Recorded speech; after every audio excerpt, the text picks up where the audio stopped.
tonight.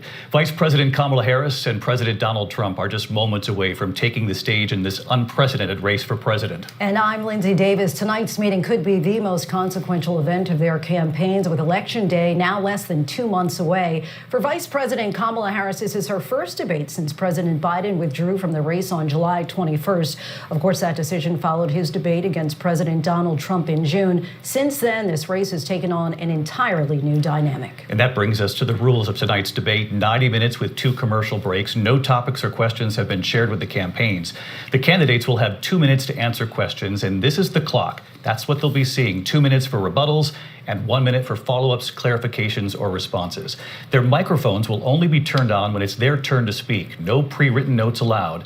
There is no audience here tonight in this hall at the National Constitution Center. This is an intimate setting for 2 candidates who have never met. President Trump won the coin toss. He chose to deliver the final closing statement of the evening. Vice President Harris selected the podium to the right. So let's now welcome the candidates to the stage. Vice President Kamala Harris and President Donald Trump.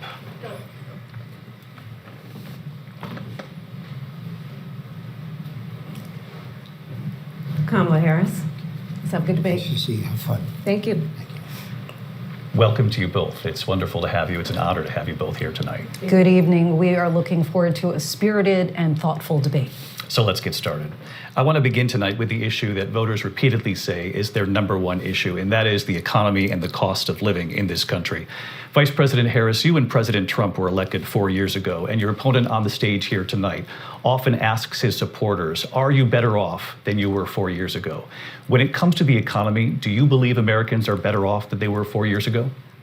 So I was raised as a middle-class kid, and I am actually the only person on this stage who has a plan that is about lifting up the middle class and working people of America.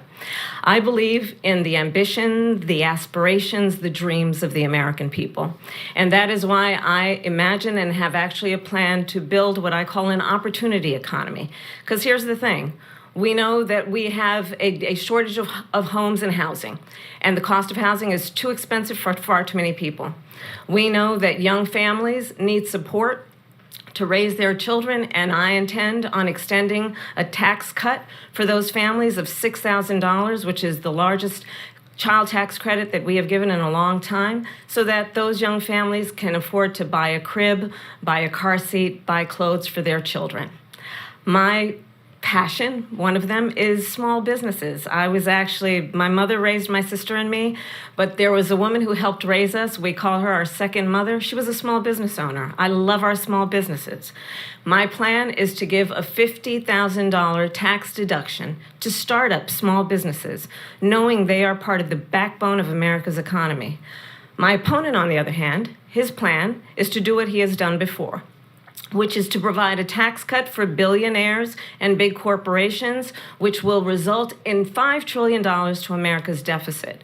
My opponent has a plan that I call the Trump's sales tax, which would be a 20% tax on everyday goods that you rely on to get through the month. Economists have said that Trump sales tax would actually result for middle-class families in about $4,000 more a year, because of his policies and his ideas about what should be the backs of middle-class people paying for tax cuts for billionaires. President Trump, I'll give you 2 minutes.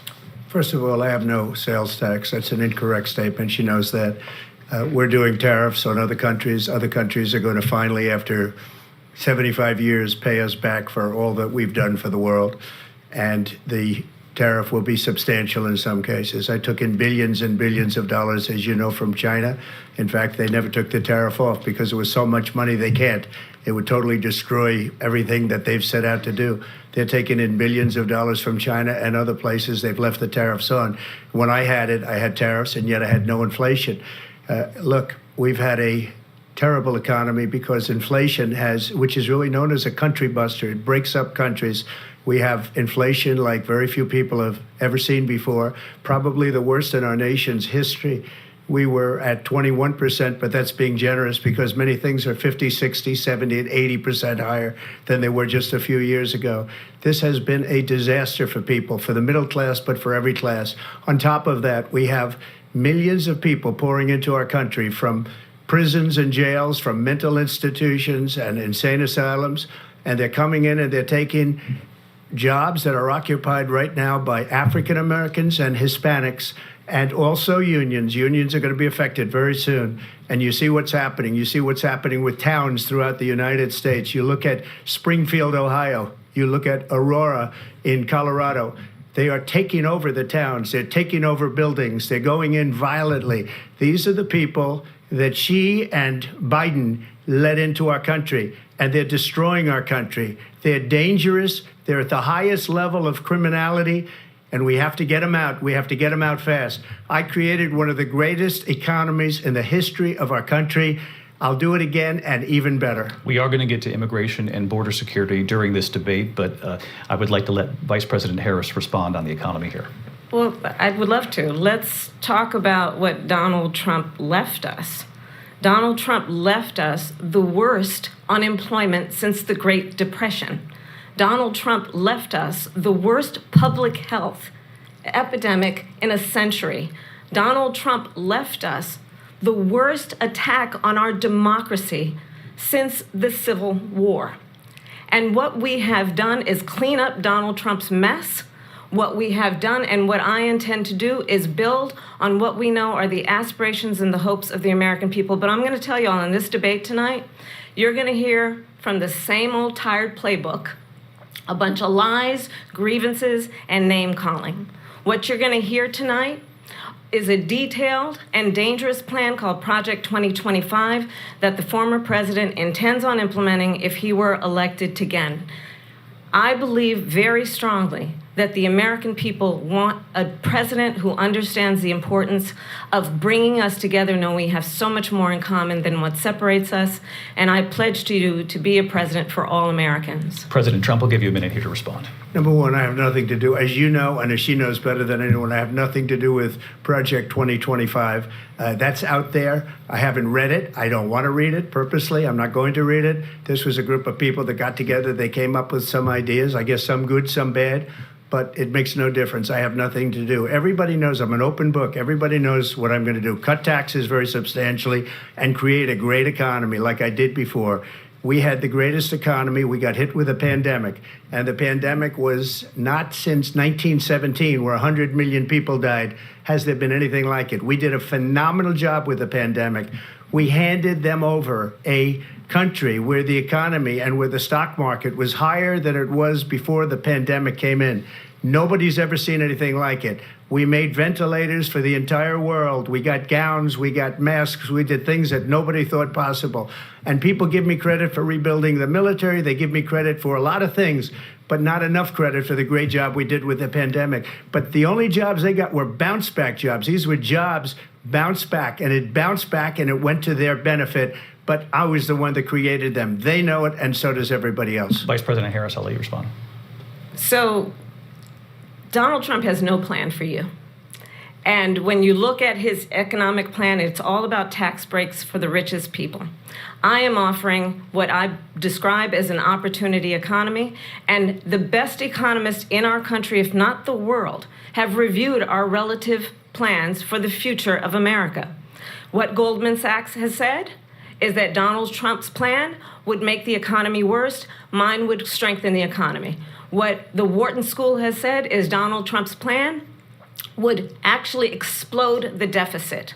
16 Nobel laureates have described his economic plan as something that would increase inflation and by the middle of next year would invite a recession. You just have to look at where we are and where we stand on the issues. And I'd invite you to know that Donald Trump actually has no plan for you because he is more interested in defending himself than he is in looking out for you. That's just a soundbite. They gave her that to say. Look, I went to the Wharton School of Finance, and many of those professors, the top professors, think my plan is a brilliant plan. It's a great plan. It's a plan that's going to bring up our worth, our value as a country. It's going to make people want to be able to go and work and create jobs and create a lot of good, solid money for our country. And just to finish off, she doesn't have a plan. She copied Biden's plan, and it's like 4 sentences, like run, spot, run. 4 sentences that are just, oh, we'll try and lower taxes. She doesn't have a plan. Take a look at her plan. She doesn't have a plan. Mr. President, I do want to drill down on something you both brought up. The Vice President brought up your tariffs. You responded, and let's drill down on this because your plan is what she calls is essentially a national sales tax. Your proposal calls for tariffs, as you pointed out here, on foreign imports across the board. You recently said that you might double your plan, imposing tariffs up to 20% on goods coming into this country. As you know, many economists say that with tariffs at that level, costs are then passed on to the consumer. Vice President Harris has argued it'll mean higher prices on gas, food, clothing, medication, arguing it costs the typical family nearly $4,000 a year. Do you believe Americans can afford higher prices because of tariffs? They're not going to have higher prices. What's going to have and who's going to have higher prices is China and all of the countries that have been ripping us off for years. I was the only president ever. China was paying us hundreds of billions of dollars, and so were other countries. And, you know, if she doesn't like them, they should have gone out and they should have immediately cut the tariffs. But those tariffs are there 3.5 years now under their administration. We are going to take in billions of dollars, hundreds of billions of dollars. I had no inflation, virtually no inflation. They had the highest inflation perhaps in the history of our country because I've never seen a worse period of time. People can't go out and buy cereal or bacon or eggs or anything else. The people of our country are absolutely dying with what they've done. They've destroyed the economy. And all you have to do is look at a poll. The polls say 80 and 85 and even 90% that the Trump economy was great, that their economy was terrible. Vice President Harris, I do want to ask for your response, and you heard what the president said there, because the Biden administration did keep a number of the Trump tariffs in place. So how do you respond? Well, let's be clear that the Trump administration resulted in a trade deficit, one of the highest we've ever seen in the history of America. He invited trade wars. You want to talk about his deal with China? What he ended up doing is under Donald Trump's presidency, he ended up selling American chips to China to help them improve and modernize their military, basically sold us out, when a policy about China should be in making sure the United States of America wins the competition for the 21st century, which means focusing on the details of what that requires, focusing on relationships with our allies, focusing on investing in American-based technology so that we win the race on AI, on quantum computing, focusing on what we need to do to support America's workforce so that we don't end up having on the short end of the stick in terms of workers' rights. But what Donald Trump did, let's talk about this, with COVID, is he actually thanked President Xi for what he did during COVID. Look at his tweet. Thank you, President Xi, exclamation point, when we know that Xi was responsible for lacking and not giving us transparency about the origins of COVID. President Trump, I'll let you respond. First of all, they bought their chips from Taiwan. We hardly make chips anymore because of philosophies like they have and policies like they have. I don't say her because she has no policy. Everything that she believed 3 years ago and 4 years ago is out the window. She's going to my philosophy now. In fact, I was going to send her a MAGA hat. She's gone to my philosophy. But if she ever got elected, she'd change it. And it will be the end of our country. She's a Marxist. Everybody knows she's a Marxist. Her father's a Marxist professor in economics, and he taught her well. But when you look at what she's done to our country, and when you look at these millions and millions of people that are pouring into our country monthly, where it's, I believe, 21 million people, not the 15 that people say, and I think it's a lot higher than the 21. That's bigger than New York State pouring in. And just look at what they're doing to our country. They're criminals. Many of these people coming in are criminals. And that's bad for our economy, too. You know, you mentioned before, we'll talk about immigration later. Well, bad immigration is the worst thing that can happen to our economy. They have, and she has, destroyed our country with policy that's insane. Almost policy that you'd say they have to hate our country. President Trump, thank you. Lindsay? I want to turn to the issue of abortion. President Trump, you've often touted that you were able to kill Roe v. Wade.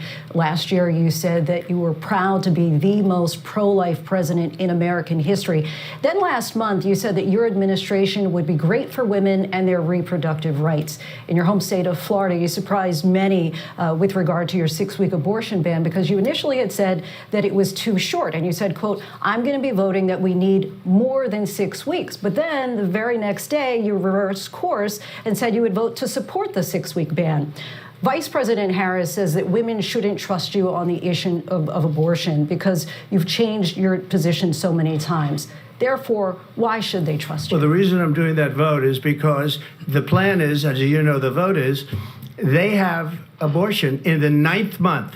They even have, and you can look at the governor of West Virginia, the previous governor of West Virginia, not the current governor, is doing an excellent job, but the governor before, he said the baby will be born and we will decide what to do with the baby. In other words, we'll execute the baby. And that's why I did that, because that predominates, because they're radical. The Democrats are radical in that.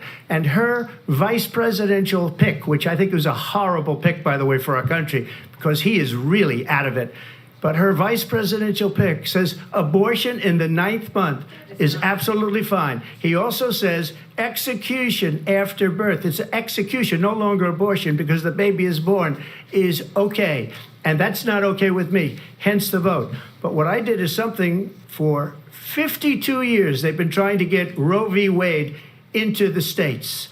And through the genius and heart and strength of 6 Supreme Court justices, we were able to do that. Now, I believe in the exceptions for rape, incest, and life of the mother. I believe strongly in it. Ronald Reagan did also. 85% of Republicans do. Exceptions. Very important. But we were able to get it, and now states are voting on it. And for the first time, you're going to see, look, this is an issue that's torn our country apart for 52 years. Every legal scholar, every Democrat, every Republican, liberal, conservative, they all wanted this issue to be brought back to the states where the people could vote. And that's what happened. Now, Ohio, the vote was somewhat liberal. Kansas, the vote was somewhat liberal, much more liberal than people would have thought. But each individual state is voting. It's the vote of the people now. It's not tied up in the federal government. I did a great service in doing it. It took courage to do it. And the Supreme Court had great courage in doing it. And I give tremendous credit to those 6 justices. There is no state in this country where it is legal to kill a baby after it's born. Madam Vice President, I want to get your response to President Trump. Well, as I said, you're going to hear a bunch of lies, and that's not actually a surprising fact. Let's understand how we got here. Donald Trump hand-selected 3 members of the United States Supreme Court with the intention that they would undo the protections of Roe v. Wade. And they did exactly as he intended. And now in over 20 states, there are Trump abortion bans, which make it criminal for a doctor or nurse to provide health care. In one state, it provides prison for life. Trump abortion bans that make no exception even for rape and incest, which understand what that means. A survivor of a crime of violation to their body does not have the right to make a decision about what happens to their body next. That is immoral. And one does not have to abandon their faith or deeply held beliefs to agree. The government, and Donald Trump certainly, should not be telling a woman what to do with her body. I have talked with women around our country. You want to talk about this is what people wanted? Pregnant women who want to carry a pregnancy to term, suffering from a miscarriage, being denied care in an emergency room because the healthcare providers are afraid they might go to jail, and she's bleeding out in a car in the parking lot. She didn't want that. Her husband didn't want that. A 12 or 13-year-old survivor of incest being forced to carry a pregnancy to term. They don't want that. And I pledge to you, when Congress passes a bill to put back in place the protections of Roe v. Wade. As President of the United States, I will proudly sign it into law. But understand, if Donald Trump were to be reelected, he will sign a national abortion ban. Understand, in his Project 2025, there would be a national abortion, a monitor that would be monitoring your pregnancies, your miscarriages. I think the American people believe that certain freedoms, in particular the freedom to make decisions about one's own body, should not be made by the government. Thank you, Vice President Harris. Well, there she goes again. It's a lie. I'm not signing a ban, and there's no reason to sign a ban because we've gotten what everybody wanted. Democrats, Republicans, and everybody else, and every legal scholar wanted it to be brought back into the states, and the states are voting. And it may take a little time, but for 52 years, this issue has torn our country apart, and they've wanted it back in the states. And I did something that nobody thought was possible. The states are now voting. What she says is an absolute lie. And as far as the abortion ban, no, I'm not in favor of abortion ban, but it doesn't matter because this issue has now been taken over by the states. Would you veto a national abortion ban if it came Well, to I your won't desk? have to because, again, two things. Number one, she said she'll go back to Congress. She'll never get the vote. It's impossible for her to get the vote, especially now with the 50-50 and essentially 50-50 in both Senate and the House. She's not going to get the vote. She can't get the vote. She won't even come close to it. So it's just talk. You know what it reminds me of? When they said they're going to get student loans terminated, and it ended up being a total catastrophe. The student loans, and then her, I think probably her boss, if you call him a boss, he spends all his time on the beach. But look, her boss went out and said, we'll do it again. We'll do it a different way. And he went out, got rejected again by the Supreme Court. So all these students got taunted with this whole thing about this whole idea. And how unfair that would have been, part of the reason they lost, to the millions and millions of people that had to pay off their student loans. They didn't get it for free. But they were saying it's the same way that they talked about that they talk about abortion. But if I could just get a yes or no, because your running mate, J.D. Vance, has said that you would veto it if it did come to your desk. Well, I didn't discuss it with J.D. In all fairness, J.D., and I don't mind if he has a certain view, but I think he was speaking for me, but I really didn't. Look, we don't have to discuss it because she'd never be able to get it, just like she couldn't get student loans. They couldn't get student loans. They didn't even come close to getting student loans. They taunted young people and a lot of other people that had loans. They can never get this approved. So it doesn't matter what she says about going to Congress. Well, wonderful. Let's go to Congress. Do it. But the fact is that for years they wanted to get it out of Congress and out of the federal government, and we did something that everybody said couldn't be done. And now you have a vote of the people on abortion. Vice President Harris, I want to give you your time to respond, but I do want to ask, would you support any restrictions on a woman's right to an abortion? I absolutely support reinstating the protections of Roe v. Wade. And as you rightly mentioned, nowhere in America is a woman carrying a pregnancy to term and asking for an abortion. That is not happening. It's insulting to the women of America. And understand what has been happening under Donald Trump's abortion bans.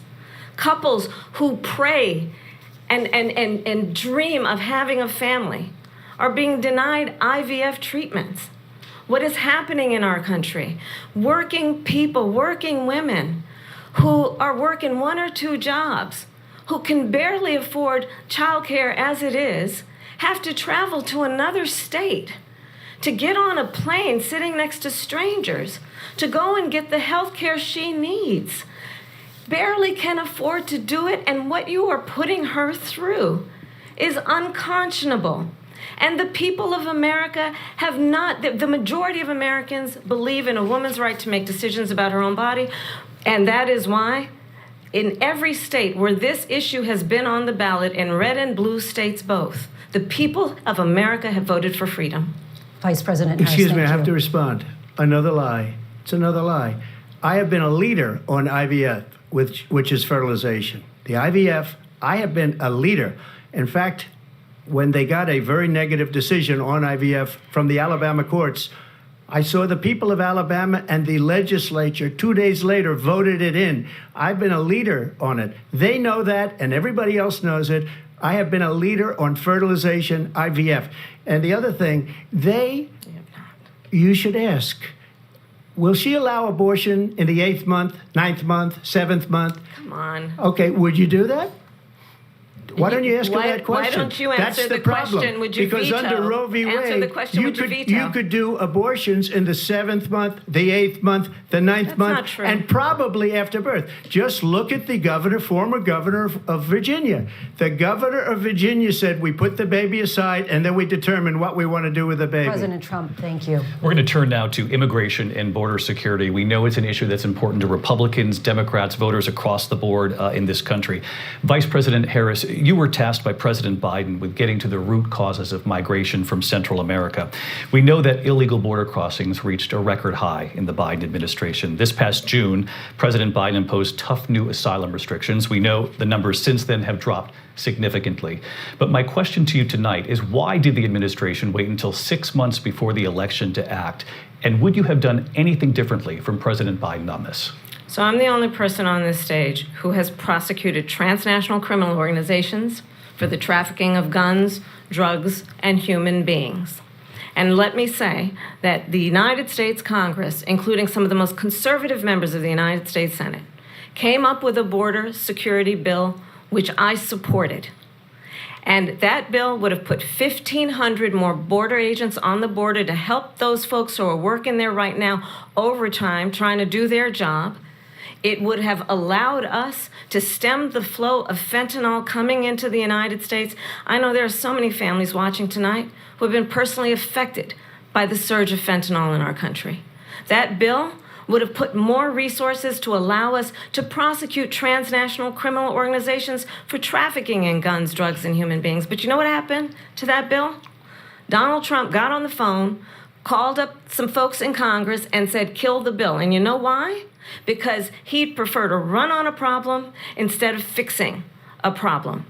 And understand, this comes at a time where the people of our country actually need a leader who engages in solutions, who actually addresses the problems at hand. But what we have in the former president is someone who would prefer to run on a problem instead of fixing a problem. And I'll tell you something, he's going to talk about immigration a lot tonight, even when it's not the subject that is being raised. And I'm going to actually do something really unusual, and I'm going to invite you to attend one of Donald Trump's rallies, because it's a really interesting thing to watch. You will see during the course of his rallies, he talks about fictional characters like Hannibal Lecter. He will talk about windmills cause cancer. And what you will also notice is that people start leaving his rallies early out of exhaustion and boredom. And I will tell you, the one thing you will not hear him talk about is you. You will not hear him talk about your needs, your dreams, and your desires. And I'll tell you, I believe you deserve a president who actually puts you first, and I pledge to you that I will. Vice President Harris, thank you. President Trump, on that point, I want to get your response. Well, I would like to respond. Let me just ask, though, why did you try to kill that bill, and successfully so, that would have put thousands of additional agents and officers on the border? First, let me respond as to the Please. rallies. She said people start leaving. People don't go to her rallies. There's no reason to go. And the people that do go, she's bussing them in and paying them to be there, and then showing them in a different light. So she can't talk about that. People don't leave my rallies. We have the biggest rallies, the most incredible rallies in the history of politics. That's because people want to take their country back. Our country is being lost. We're a failing nation. And it happened 3.5 years ago. And what's going on here, you're going to end up in World War III, just to go into another subject. What they have done to our country by allowing these millions and millions of people to come into our country, and look at what's happening to the towns all over the United States. And a lot of towns don't want to talk. It's not going to be Aurora or Springfield. A lot of towns don't want to talk about it because they're so embarrassed by it. In Springfield, they're eating the dogs, the people that came in. They're eating the cats. They're eating the pets of the people that live there. And this is what's happening in our country, and it's a shame. As far as rallies are concerned, as far as the reason they go is they like what I say. They want to bring our country back. They want to make America great again. It's a very simple phrase, make America great again. She's destroying this country. And if she becomes president, this country doesn't have a chance of success. Not only success, we'll end up being Venezuela on steroids. I just want to clarify here. You bring up Springfield, Ohio, and ABC News did reach out to the city manager there. He told us there have been no credible reports of specific claims of pets being harmed, injured, or abused by individuals within the immigrant community. Well, I've seen people on television. Let me just say here, this is the people on television say my dog was taken and used for food. So maybe he said that, and maybe that's a good thing to say for a city manager. I'm not taking this from but television. But the people I'm on taking it from television the city saying manager. their dog was eaten by the people that went there.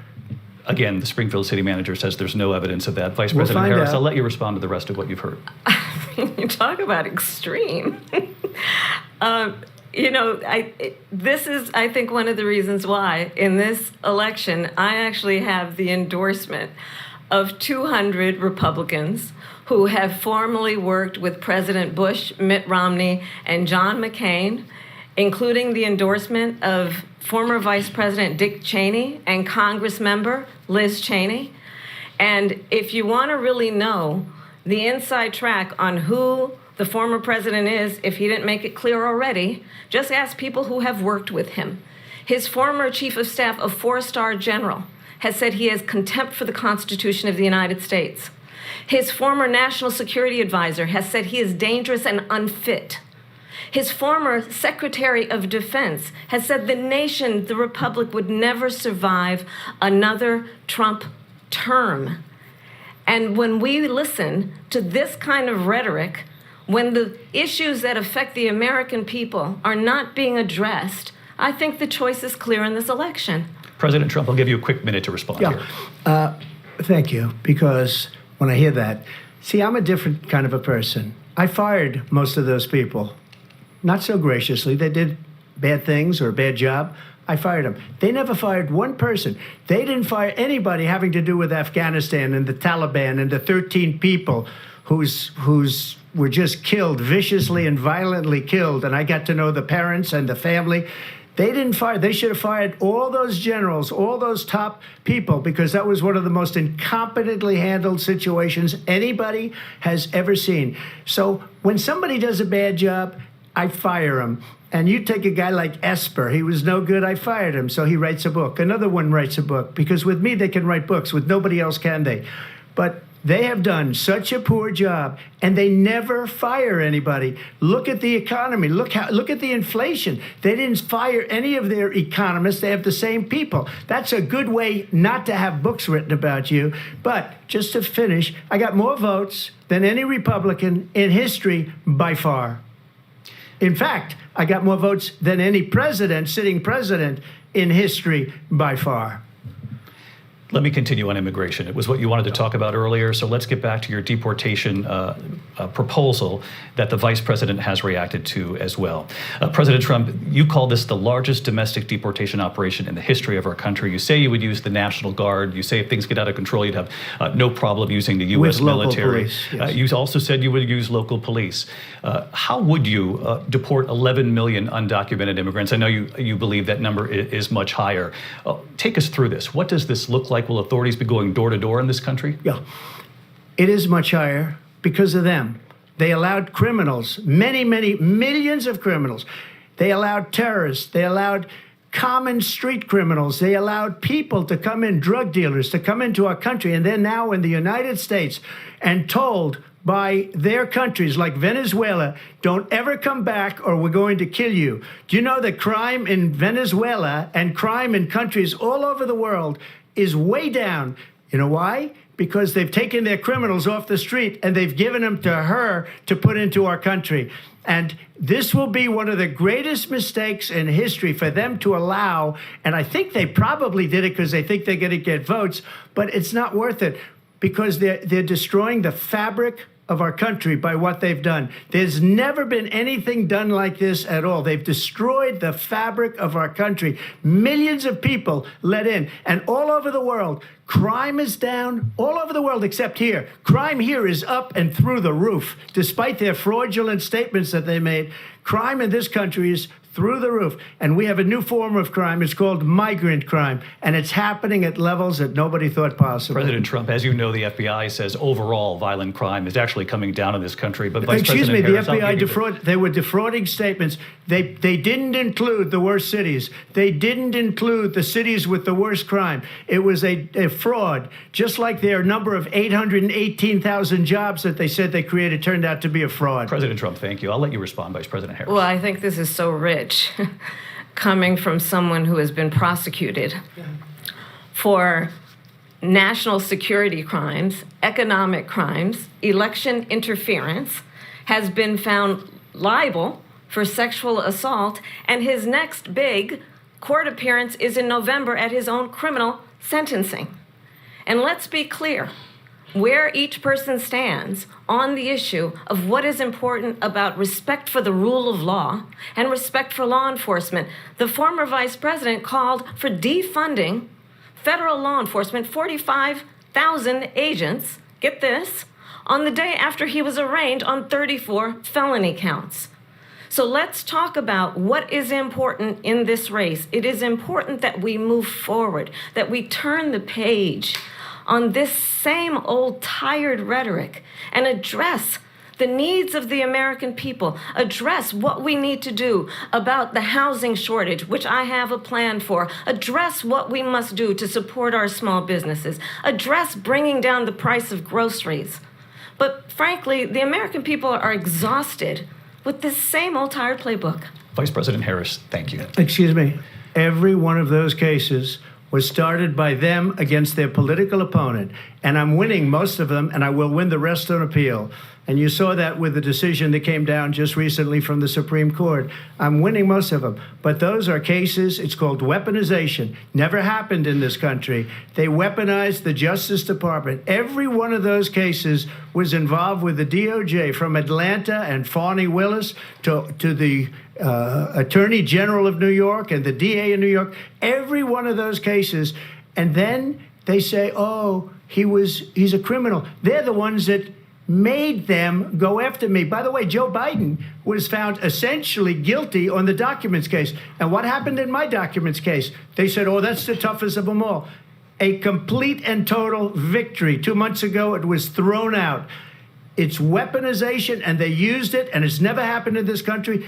They used it to try and win an election. They're fake cases. President Trump, thank you. A really quick response here, Vice President Harris, on this notion of weaponization of the Justice Department. Well, let's talk about extreme and understand the context in which this election in 2024 is taking place.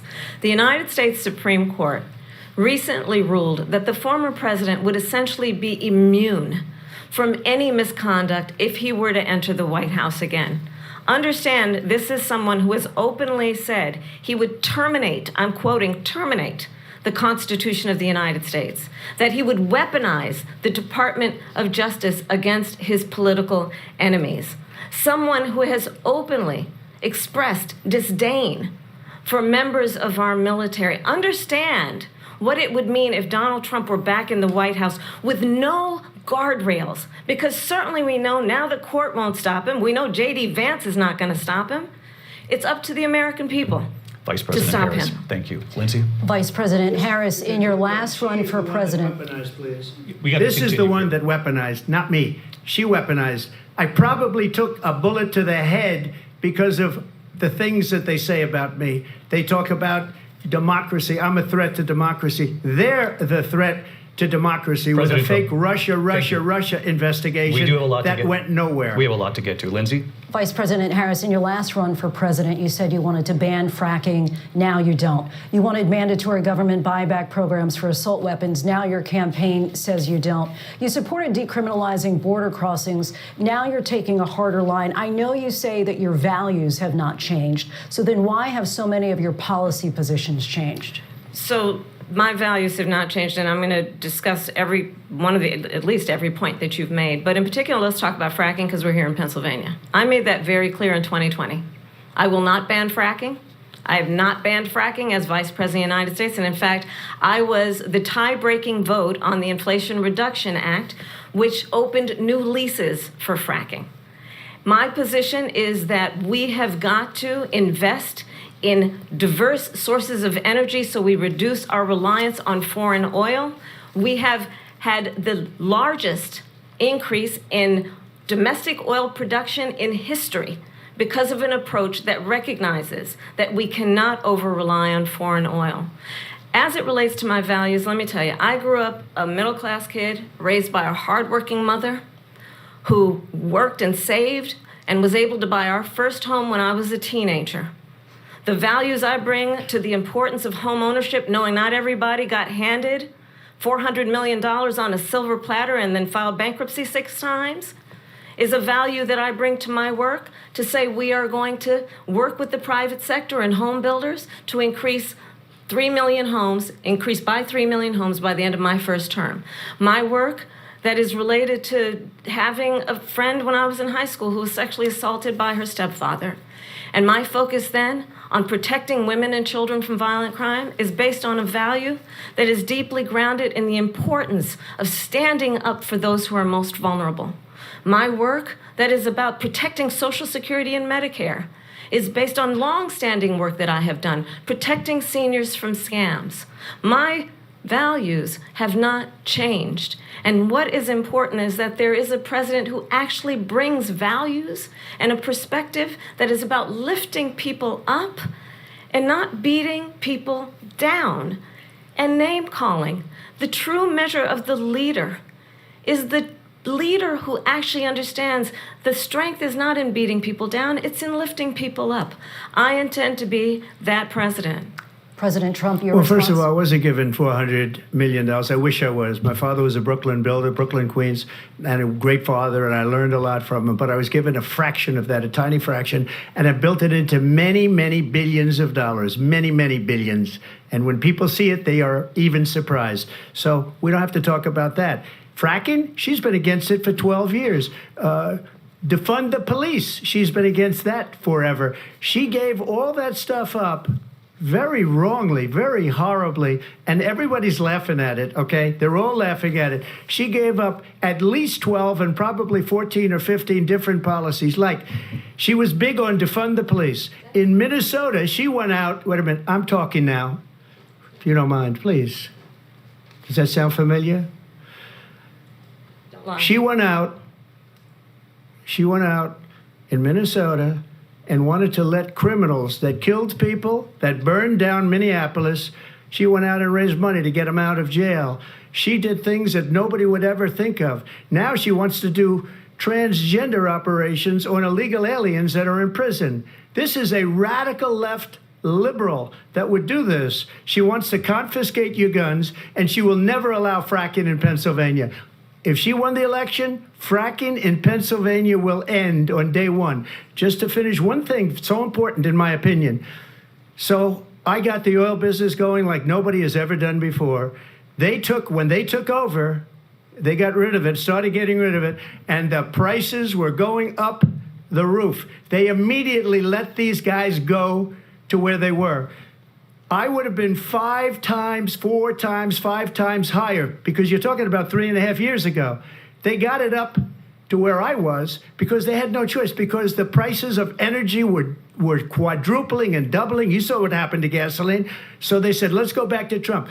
But if she won the election, the day after that election, they'll go back to destroying our country, and oil will be dead, fossil fuel will be dead, we'll go back to windmills, and we'll go back to solar, where they need a whole desert to get some energy to come out. You ever see a solar plant? By the way, I'm a big fan of solar, but they take 400, 500 acres of desert President soil. Trump, we have a These lot are of not good issues things that for we the have to get to. environment We're that she out of time. understands. Thank you. Lindsay, thank you. We have an election in just 56 days. And I want to talk about the peaceful transfer of power, which, of course, we all know is a cornerstone of our democracy, and the role of a president in a moment of crisis. Mr. President, on January 6th, you told your supporters to march to the Capitol. You said you would be right there with them. The country and the world saw what played out at the Capitol that day, the officers coming under attack. Aides in the West Wing say you watched it unfold on television off the Oval Office. You did send out tweets, but it was more than 2 hours before you sent out that video message telling your supporters to go home. Is there anything you regret about what you did on that day? You just said a thing that isn't covered. Peacefully and patriotically, I said during my speech, not later on. peacefully and patriotically. And nobody on the other side was killed. Ashley Babbitt was shot by an out-of-control police officer that should have never, ever shot her. It's a disgrace. But we didn't do this group of people that have been treated so badly. I ask, what about all the people that are pouring into our country and killing people that she allowed to pour in? She was the border czar, remember that. She was the border czar. She doesn't want to be called the border czar because she's embarrassed by the border. In fact, she said at the beginning, well, I'm surprised you're not talking about the border yet. That's because she knows what a bad job they've done. What about those people? When are they going to be prosecuted? When are these people from countries all over the world, not just South America, they're coming in from all over the world, David, all over the world, and crime rates are down all over the world because of it. But let me just when are those, David, when are those people going to be prosecuted? When are the people that burned down Minneapolis going to be prosecuted? Or in Seattle, they went into Seattle, they took over a big percentage of the city of Seattle. When are those people going to be prosecuted? But let me just ask you. You might ask her that question. You were the president. You were watching it unfold on television. It's a very simple question as we move forward toward another election. Is there anything you regret about what you did on that day?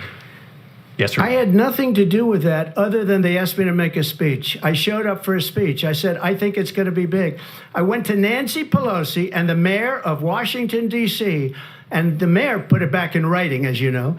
I said, this is going to be a very big rally or whatever you want to call it. And again, it wasn't done by me. It was done by others. I said, I'd like to give you 10,000 National Guard or soldiers.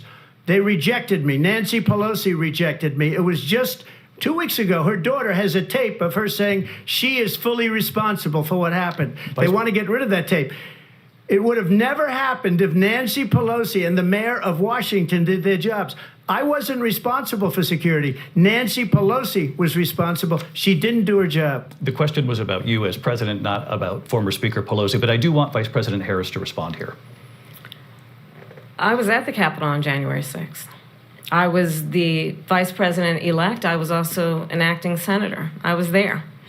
And on that day, the President of the United States incited a violent mob to attack our nation's capital, to desecrate our nation's capital. On that day, 140 law enforcement officers were injured, and some died. And understand, the former president has been indicted and impeached for exactly that reason. But this is not an isolated situation. Let's remember Charlottesville, where there was a mob of people carrying tiki torches, spewing anti-Semitic hate. And what did the president then at the time say? There were fine people on each side.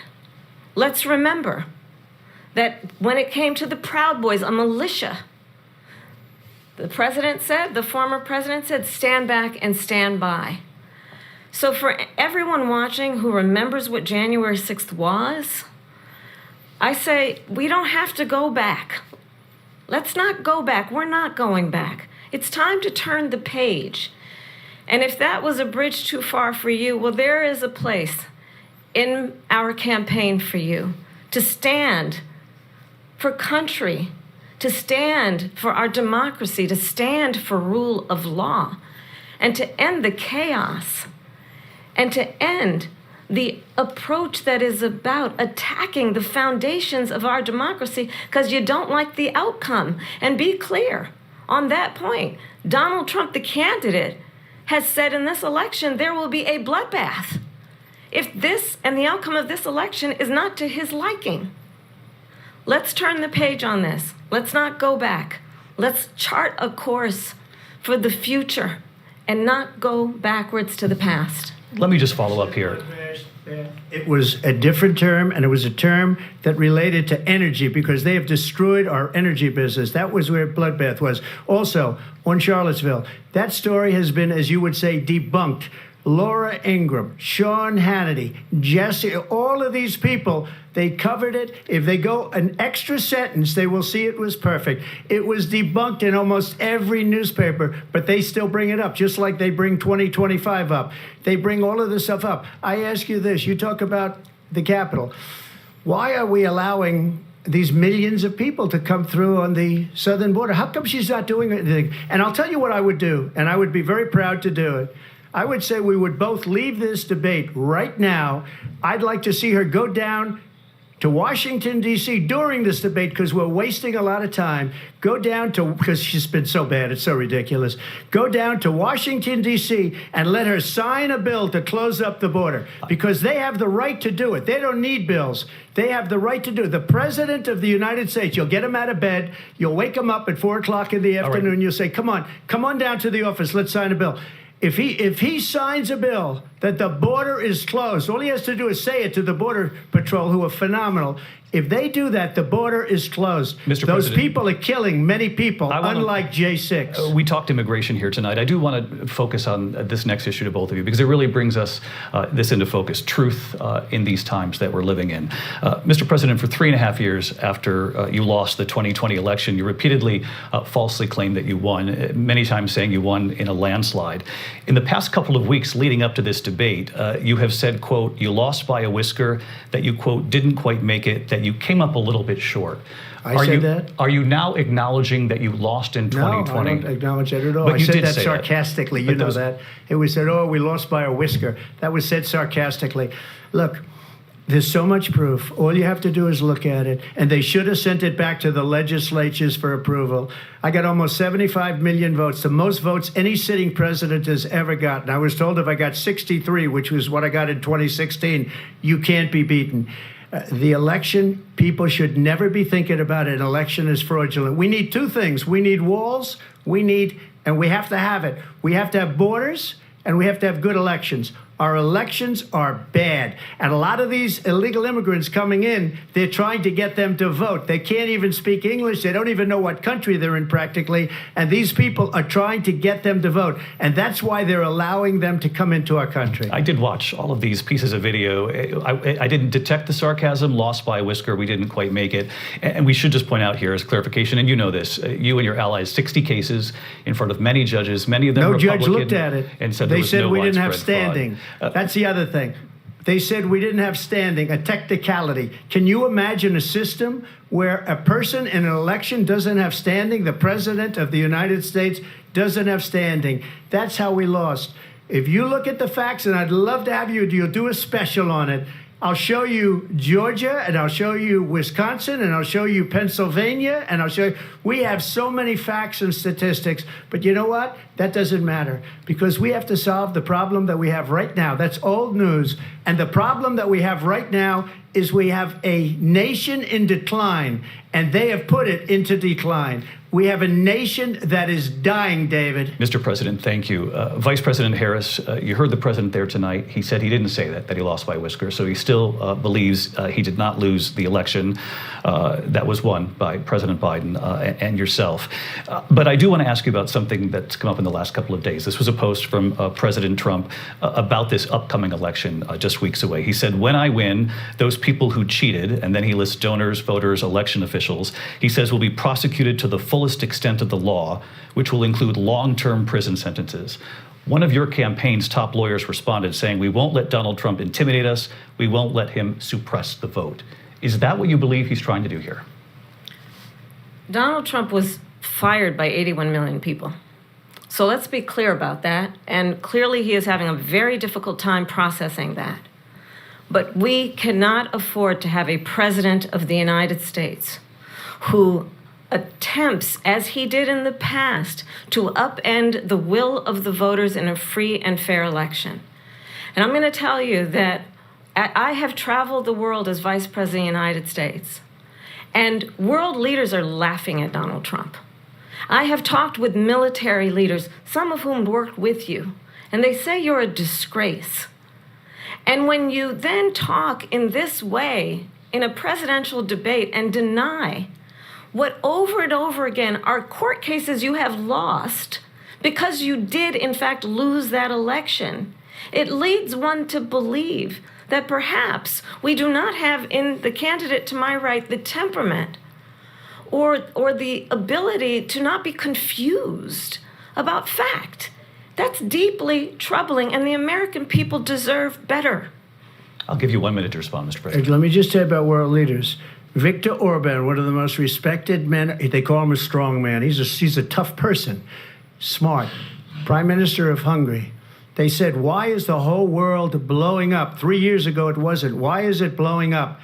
He said, because you need Trump back as president.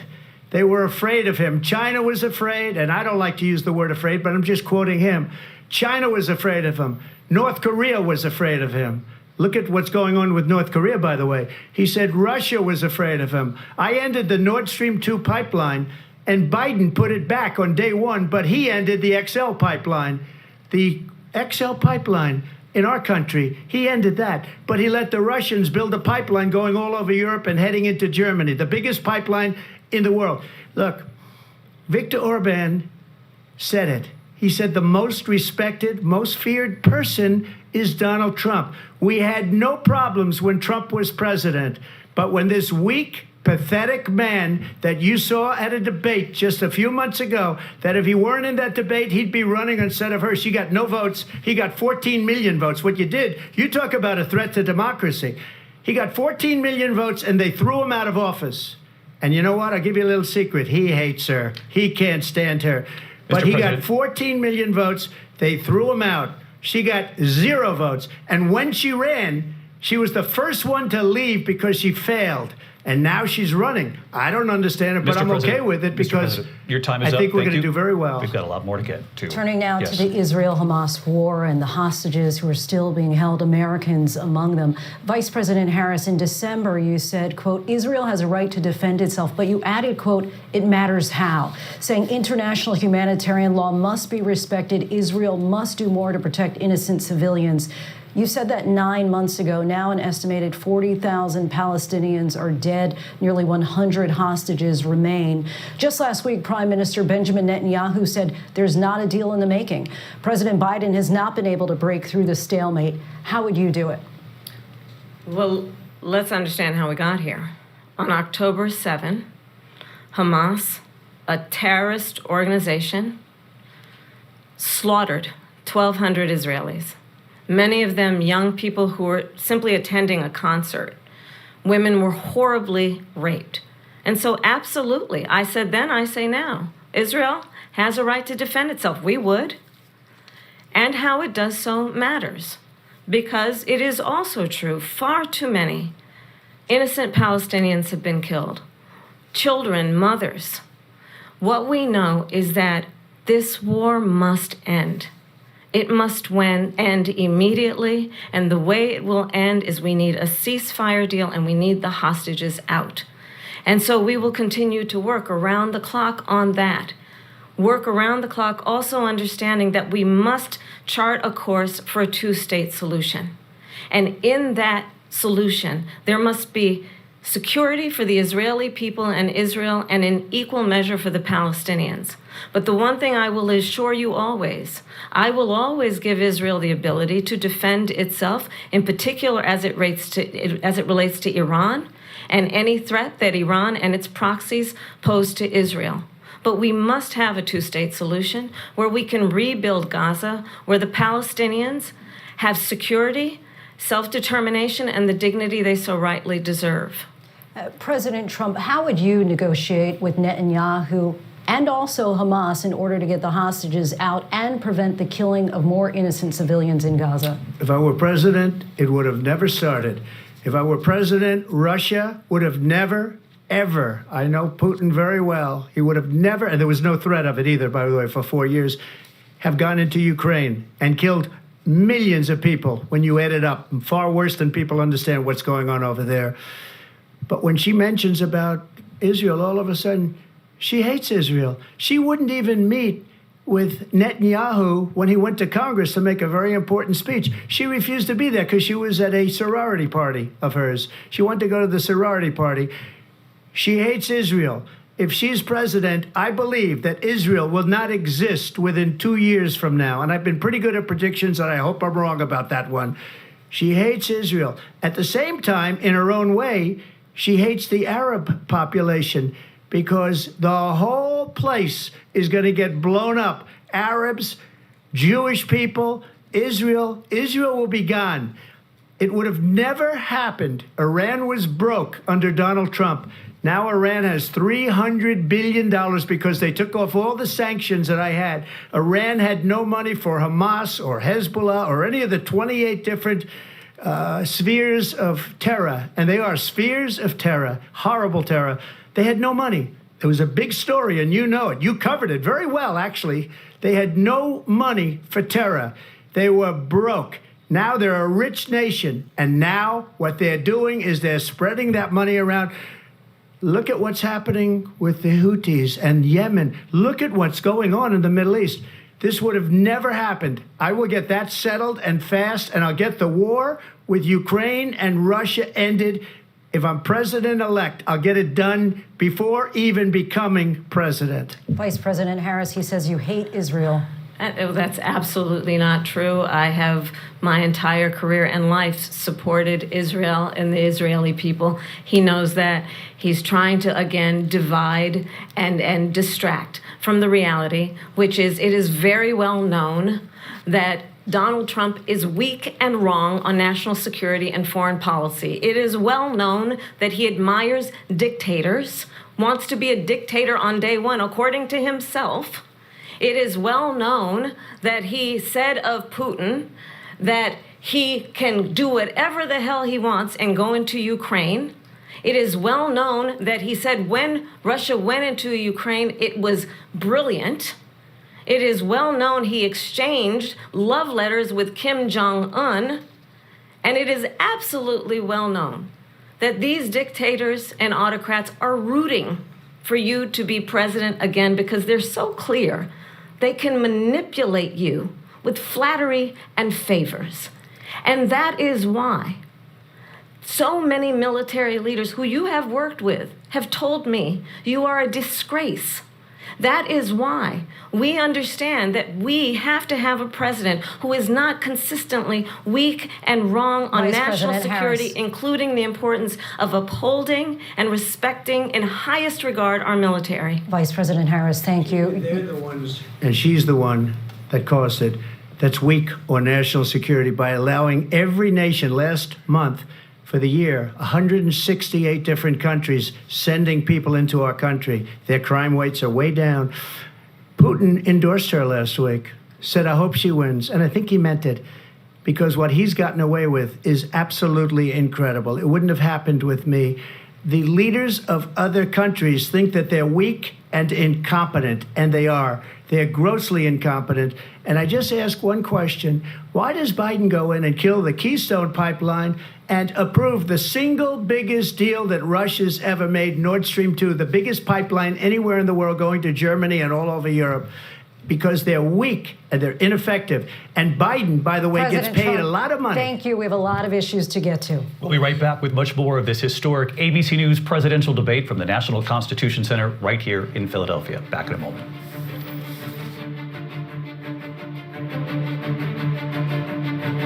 Inflation, border crisis.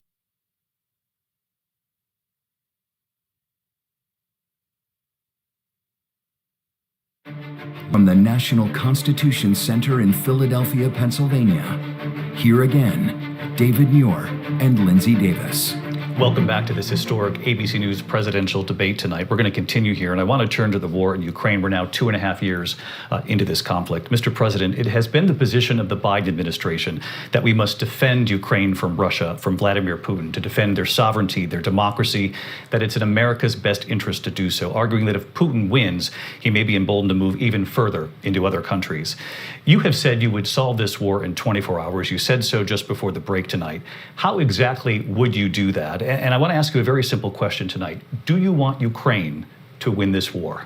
I want the war to stop. I want to save lives that are being uselessly, people being killed by the millions. It's the millions. It's so much worse than the numbers that you're getting, which are fake numbers. Look, we're in for 250 billion or more because they don't ask Europe, which is a much bigger beneficiary to getting this thing done than we are. They're in for $150 billion less because Biden and you don't have the courage to ask Europe like I did with NATO. They paid billions and billions, hundreds of billions of dollars when I said, either you pay up or we're not going to protect you anymore. So that's maybe one of the reasons they don't like me as much as they like weak people. But you take a look at what's happening. We're in for 250 to 275 billion. They're into 100 to 150. They should be forced to equalize. With that being said, I want to get the war settled. I know Zelensky very well, and I know Putin very well. I have a good relationship, and they respect your president, okay? They respect me. They don't respect Biden. How would you respect him? Why? For what reason? He hasn't even made a phone call in 2 years to Putin, hasn't spoken to anybody. They don't even try and get it. That is a war that's dying to be settled. I will get it settled before I even become president. If I win, when I'm president-elect, and what I'll do is I'll speak to one, I'll speak to the other, I'll get them together. That war would have never happened. And in fact, when I saw Putin after I left, unfortunately left because our country has gone to hell. But after I left, when I saw him building up soldiers, he did it after I left, I said, oh, he must be negotiating. It must be a good, strong point of negotiation. Well, it wasn't, because Biden had no idea how to talk to him. He had no idea how to stop it. And now you have millions of people dead, and it's only getting worse, and it could lead to World War III. Don't kid yourself, David. We're playing with World War III, and we have a president that we don't even know if he's... Where is our president? We don't even know if he's a president. And just to clarify they here... They threw him out of a campaign like a dog. We don't even know. Is he our president? But we have a president, Mr. President, that doesn't know he's alive. Your time is up. Just to clarify in the question, do you believe it's in the U.S. best interests for Ukraine to win this war, yes or no? I think it's the U.S. best interest to get this war finished and just get it done. All right. Negotiate a deal, because we have to stop all of these human lives from being destroyed. I want to take this to Vice President Harris. I want to get your thoughts on support for Ukraine in this moment, but also, as Commander-in-Chief, if elected, how would you deal with Vladimir Putin, and would it be any different from what we're seeing from President Biden? Well, first of all, it's important to remind the former president you're not running against Joe Biden, you're running against me. I believe the reason that Donald Trump says that this war would be over within 24 hours is because he would just give it up. And that's not who we are as Americans. Let's understand what happened here. I actually met with Zelensky a few days before Russia invaded, tried through force to change territorial boundaries, to defy one of the most important international rules and norms, which is the importance of sovereignty and territorial integrity. And I met with President Zelensky. I shared with him American intelligence about how he could defend himself. Days later, I went to NATO's eastern flank, to Poland and Romania. And through the work that I and others did, we brought 50 countries together to support Ukraine in its righteous defense. And because of our support, because of the air defense, the ammunition, the artillery, the javelins, the Abrams tanks that we have provided, Ukraine stands as an independent and free country. If Donald Trump were president, Putin would be sitting in Kyiv right now. And understand what that would mean, because Putin's agenda is not just about Ukraine. Understand why the European allies and our NATO allies are so thankful that you are no longer president, and that we understand the importance of the greatest military alliance the world has ever known, which is NATO, and what we have done to preserve the ability of Zelensky and the Ukrainians to fight for their independence.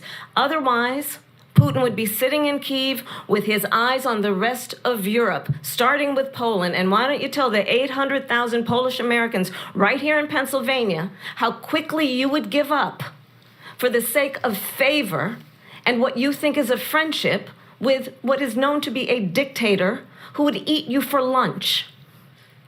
Vice President Harris, thank you. We've heard from both of you on Ukraine tonight. Afghanistan came up in the last hour. I wanted her to respond to something you said earlier, and I'll give you a minute here. Putin would be sitting in Moscow, and he wouldn't have lost 300,000 men and women, but he would have been sitting in Moscow. Quiet, please. He would have been sitting in Moscow, much happier than he is right now. But eventually, you know, he's got a thing that other people don't have. He's got nuclear weapons. They don't ever talk about that. He's got nuclear weapons. Nobody ever thinks about that. And eventually, maybe he'll use them, and maybe he hasn't been that threatening. But he does have that, something we don't even like to talk about. Nobody likes to talk about it. But just so you understand, they sent her to negotiate peace before this war started. 3 days later, he went in and he started the war because everything they said was weak and stupid. They said the wrong things. That war should have never started. She was the emissary. They sent her in to negotiate with Zelensky and Putin, and she did. And the war started 3 days later. And that's the kind of talent we have with her. She's worse than Biden. In my opinion, I think he's the worst president in the history of our country. She goes down as the worst vice president in the history of our country. But let me tell you something. She is a horrible negotiator. They sent her in to negotiate. As soon as they left, Putin did the invasion. President Trump, thank you. You did bring up something. You said she went to negotiate with Vladimir Putin. Vice President Harris, have you ever met Vladimir Putin? Can you clarify tonight? Yet again, I said it at the beginning of this debate, you're going to hear a bunch of lies coming from this fellow. And that is another one. When I went to meet with President Zelensky, I've now met with him over 5 times. The reality is it has been about standing as America always should, as a leader upholding international rules and norms, as a leader who shows strength, understanding that the alliances we have around the world are dependent on our ability to look out for our friends and not favor our enemies because you adore strongmen instead of caring about democracy. And that is very much what is at stake here. The President of the United States is commander-in-chief. And the American people have a right to rely on a president who understands the significance of America's role and responsibility in terms of ensuring that there is stability and ensuring we stand up for our principles and not sell them for the benefit of personal flattery. We've talked about Ukraine and Vladimir Putin. I do want to talk about Afghanistan. It came up in the first hour of this debate. I want to move on to Afghanistan. Stoltenberg said Trump did the most amazing thing I've ever seen. He got these countries, the 28 countries at the time, to pay up. He said, I've never seen. He's the head of NATO. He said, I've never seen. For years, we were paying almost all of NATO. We were being ripped off by European nations, both on trade and on NATO. I got them to pay up by saying one of the statements you made before, if you don't pay, we're not going to protect you. President Otherwise, Trump. we would have never gotten it. He said it was one of the most incredible jobs that he's ever seen done. Thank you. I want to turn to Afghanistan. It came up in the first hour of the debate, and we witnessed a poignant moment today on Capitol Hill, honoring the soldiers who died in the chaotic withdrawal from Afghanistan. I do want to ask the Vice President, do you believe you bear any responsibility in the way that withdrawal played out? Well, I will tell you, I agreed with President Biden's decision to pull out of Afghanistan. 4 presidents said they would, and Joe Biden did. And as a result, America's taxpayers are not paying the $300 million a day we were paying for that endless war. And as of today, there is not one member of the United States military who is in active duty in a combat zone in any war zone around the world, the first time this century. But let's understand how we got to where we are. Donald Trump, when he was president, negotiated one of the weakest deals you can imagine. He calls himself a deal maker. Even his national security advisor said it was a weak, terrible deal. And here's how it went down. He bypassed the Afghan government. He negotiated directly with a terrorist organization called the Taliban. The negotiation involved the Taliban getting 5,000 Taliban terrorists released. And get this. And the president at the time invited the Taliban to Camp David, a place of storied significance for us as Americans, a place where we honor the importance of American diplomacy, where we invite and receive respected world leaders. And this former president, as president, invited them to Camp David because he does not again appreciate the role and responsibility of the President of the United States to be commander-in-chief with a level of respect. And this gets back to the point of how he has consistently disparaged and demeaned members of our military, fallen soldiers, and the work that we must do to uphold the strength and the respect of the United States of America around the world. Vice President Harris, thank you. President Trump, your response to her saying that you began the negotiations with thank the you. Taliban. So if you take a look at that period of time, the Taliban was killing our soldiers, a lot of them, with snipers. And I got involved with the Taliban because the Taliban was doing the killing. That's the fighting force within Afghanistan. They don't bother doing that because, they deal with the wrong people all the time. But I got involved. And Abdul is the head of the Taliban. He is still the head of the Taliban. And I told Abdul, don't do it anymore. You do it anymore, you're going to have problems. And he said, why do you send me a picture of my house? I said, you're going to have to figure that out, Abdul. And for 18 months, we had nobody killed. We did have an agreement negotiated by Mike Pompeo. It was a very good agreement. The reason it was good, we were getting out. We would have been out faster than them, but we wouldn't have lost the soldiers. We wouldn't have left many Americans behind, and we wouldn't have left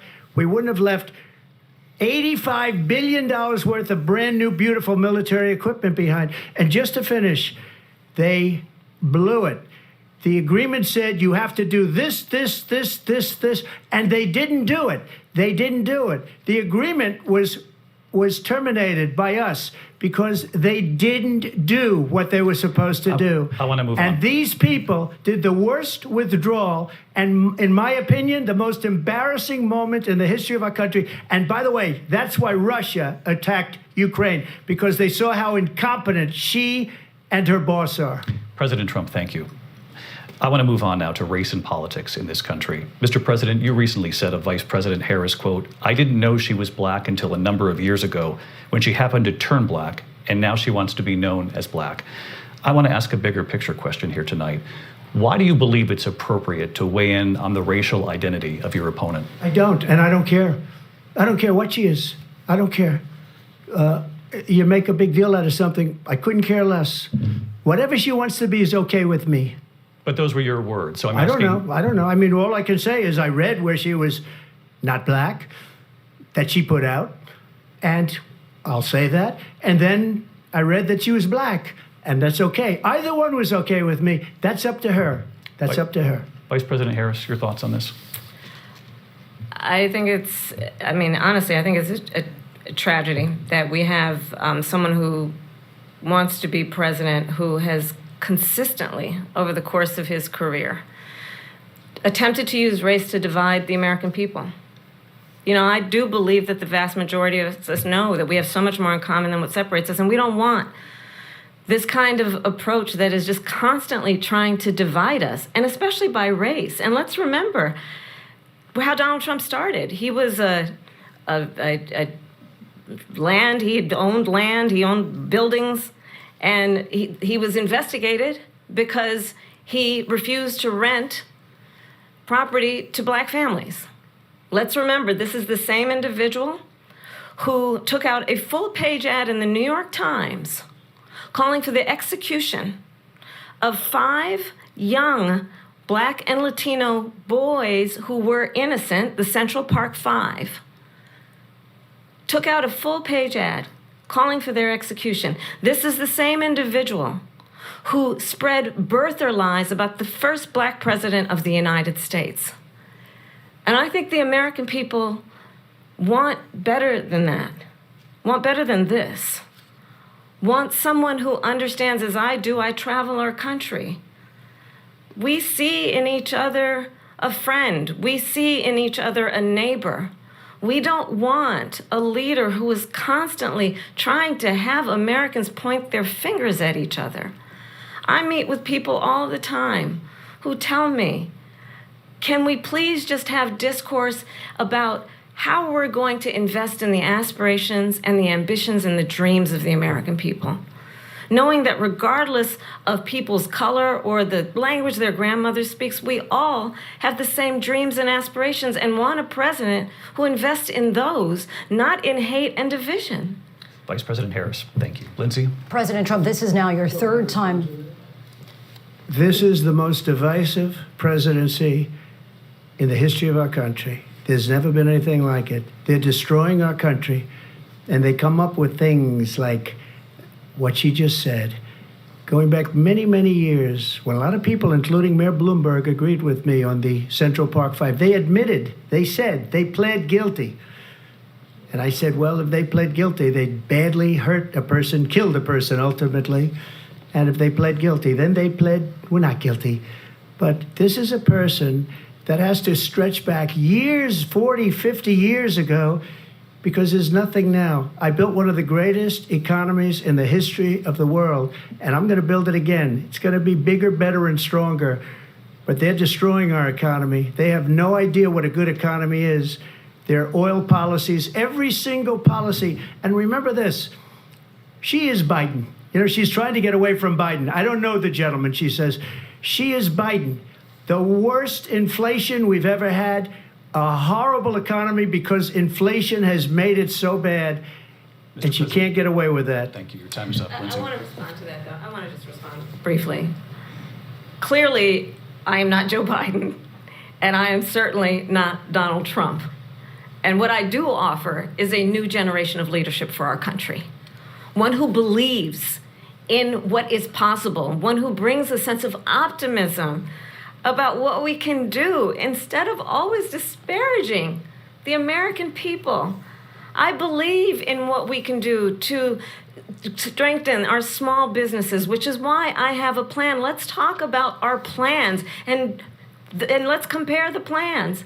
I have a plan to give startup businesses $50,000 tax deduction, to pursue their ambitions, their innovation, their ideas, their hard work. I have a plan, $6,000 for young families for the first year of your child's life, to help you in that most critical stage of your child's development. I have a plan that is about allowing people to be able to pursue what has been fleeting in terms of the American dream by offering a help with down payment of $25,000 down payment assistance for first-time home buyers.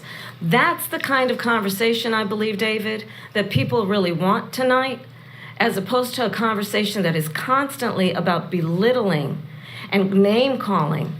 Let's turn the page Vice President and move Harris, forward. thank you. Let's turn to policy. President Let's Trump, turn back we to have policy. to move on. President Trump. Let's turn to policy, She please. has a plan to defund the police. She has a plan to confiscate everybody's gun. President Trump, she we has do a have to plan move to on to not other allow issues. fracking in Pennsylvania or anywhere else. Okay. Thank you, That's Mr. what her President. plan is until just recently. I just need Lindsay, to go ahead. respond because Trump, no, the President former Trump. president has No, said I'm something sorry. twice that I need to No, respond to. I'm sorry. We're I going just need to move respond on, Vice one President time Harris. to what he President has said Trump, this multiple is times. now your Yes. third time running for president. You have long vowed to repeal and replace the Affordable Care Act, also known as Obamacare. You have failed to accomplish that. You now say you're going to keep Obamacare, quote, unless we can do something much better. Correct. Last month, you said, quote, we're working on it. So tonight, 9 years after you first started running, do you have a plan, and can you tell us what it is? Obamacare was lousy health care, always was. It's not very good today.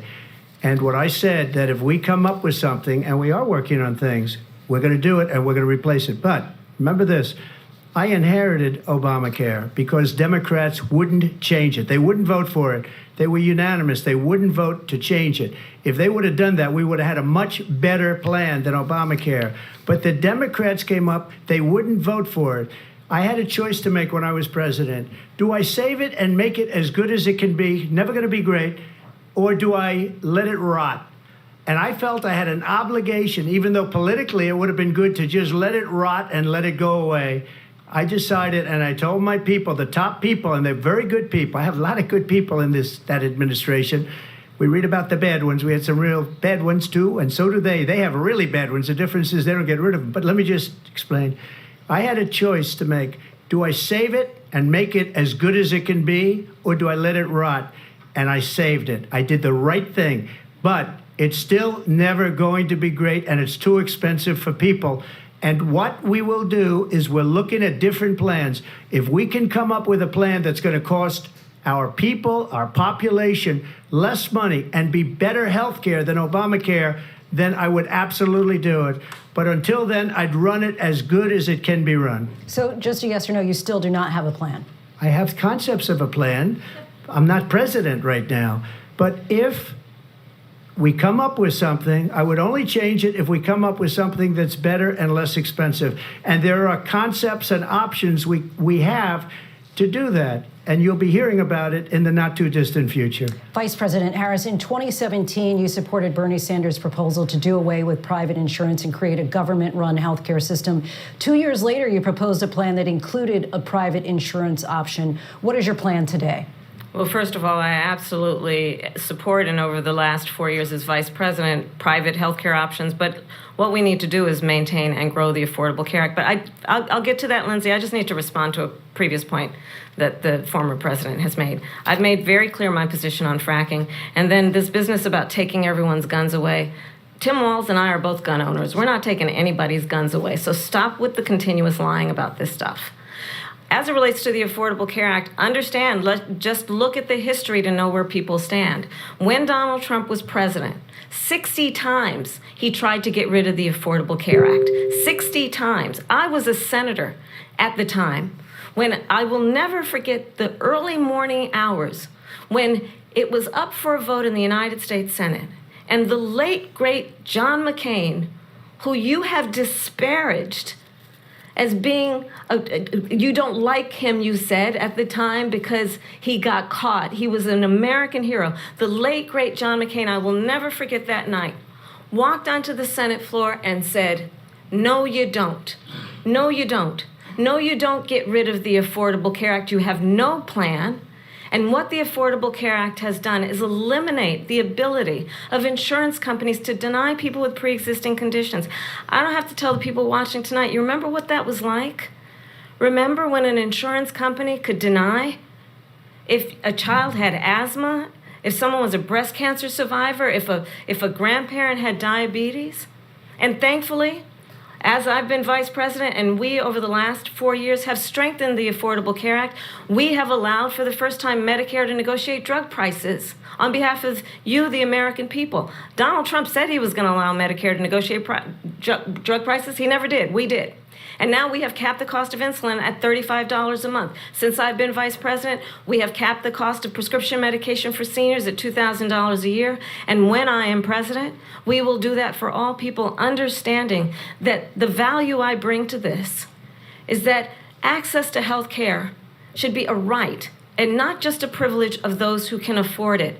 And the plan has to be to strengthen the Affordable Care Act, not get rid of it, Vice President prologue Harris, thank in terms you. of where Donald Trump stands on that. I want to move to an issue that's important for a You lot made a of... mistake.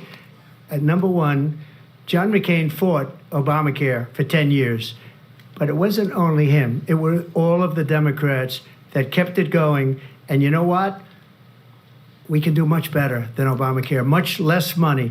But she won't improve private insurance for people, private medical insurance. That's another thing she doesn't want to give. People are paying privately for insurance that have worked hard and made money, and they want to have private. She wants everybody to be on government insurance where you wait 6 months for an operation that you need immediately. President Trump, thank you. We have another issue that we'd like to get to that's important for a number of Americans, in particular younger voters, and that's climate change. President Trump, with regard to the environment, you say that we have to have clean air and clean water. Vice President Harris, you call climate change an existential threat. The question to you both tonight is, what would you do to fight climate change? And Vice President Harris, we'll start with you. 1 minute for you each. Well, the former president had said that climate change is a hoax. And what we know is that it is very real. You ask anyone who lives in a state who has experienced these extreme weather occurrences, who now is either being denied home insurance or it's being jacked up. You ask anybody who has been the victim of what that means in terms of losing their home, having nowhere to go. We know that we can actually deal with this issue. The young people of America care deeply about this issue. And I am proud that as vice president over the last 4 years, we have invested $1 trillion in a clean energy economy, while we have also increased domestic gas production to historic levels. We have created over 800,000 new manufacturing jobs while I have been vice president. We have invested in clean energy to the point that we are opening up factories around the world. Donald Trump said he was going to create manufacturing jobs. He lost manufacturing jobs. And I'm also proud to have the endorsement of the United Auto Workers and Sean Fain, who also know that part of building a clean energy economy includes investing in American-made products, American automobiles. It includes growing what we can do around American manufacturing and opening up auto plants, not closing them like happened under Donald Trump. Vice President Harris, thank you. It didn't happen under Donald Trump. Let me just tell you, they lost 10,000 manufacturing jobs this last month. They're all leaving. They're building big auto plants in Mexico, in many cases owned by China. They're building these massive plants, and they think they're going to sell their cars into the United States because of these people. What they have given to China is unbelievable. But we're not going to let that. We'll put tariffs on those cars so they can't come into our country, because they will kill the United Auto Workers and any auto worker, whether it's in Detroit or South Carolina or any other place. What they've done to business and manufacturing in this country is horrible. We have nothing because they refuse. You know, Biden doesn't go after people because supposedly China paid him millions of dollars. He's afraid to do it. Between him and his son, they get all this money from Ukraine. They get all this money from all of these different countries. And then you wonder, why is he so loyal to this one, that one, Ukraine, China? Why is he? Why did he get $3.5 million from the mayor of Moscow's wife? Why did she pay him $3.5 million? This is a crooked administration, and they're selling our country down the tubes. President Trump, thank you. Thank you. We'll be right back with closing statements from both of our candidates. An historic night, this ABC News presidential debate from Philadelphia. Back in a moment.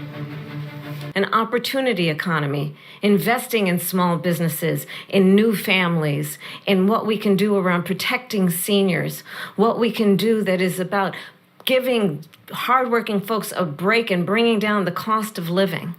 I believe in what we can do together that is about sustaining America's standing in the world and ensuring that we have the respect that we so rightly deserve, including respecting our military and ensuring we have the most lethal fighting force in the world. I will be a president that will protect our fundamental rights and freedoms, including the right of a woman to make decisions about her own body and not have her government tell her what to do.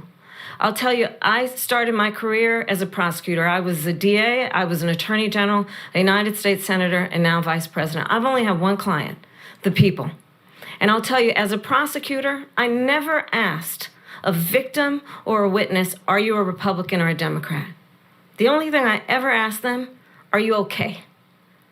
And that's the kind of president we need right now. Someone who cares about you and is not putting themselves first. I intend to be a president for all Americans and focus on what we can do over the next 10 and 20 years to build back up our country by investing right now in you, the American people. Vice President Harris, thank you. President Trump? So she just started by saying she's going to do this, she's going to do that, she's going to do all these wonderful things. Why hasn't she done it? She's been there for 3.5 years. They've had 3.5 years to fix the border. They've had 3.5 years to create jobs and all the things we talked about. Why hasn't she done it? She should leave right now, go down to that beautiful White House, go to the Capitol, get everyone together and do the things you want to do, but you haven't done it and you won't do it because you believe in things that the American people don't believe in. You believe in things like we're not going to frack. We're not going to take fossil fuel. We're not going to do things that are going to make this country strong, whether you like it or not. Germany tried that, and within 1 year, they were back to building normal energy plants. We're not ready for it. We can't sacrifice our country for the sake of bad vision. But I just ask one simple question. Why didn't she do it? We're a failing nation. We're a nation that's in serious decline. We're being laughed at all over the world. All over the world, they laugh. I know the leaders very well. They're coming to see me. They call me. We're laughed at all over the world. They don't understand what happened to us as a nation. We're not a leader. We don't have any idea what's going on. We have wars going on in the Middle East. We have wars going on with Russia and Ukraine. We're going to end up in a third world war, and it'll be a war like no other because of nuclear weapons, the power of weaponry. I rebuilt our entire military. She gave a lot of it away to the Taliban. She gave it to Afghanistan. What these people have done to our country, and maybe toughest of all, is allowing millions of people to come into our country. Many of them are criminals, and they're destroying our country. The worst president, the worst vice president in the history of our country. President Trump, thank you. And that is our ABC News presidential debate from here in Philadelphia at the National Constitution Center. I'm Lindsay Davis. And I'm David Muir. Thank you for watching here in the U.S. and all over the world, and from all of us here at ABC News. Good night.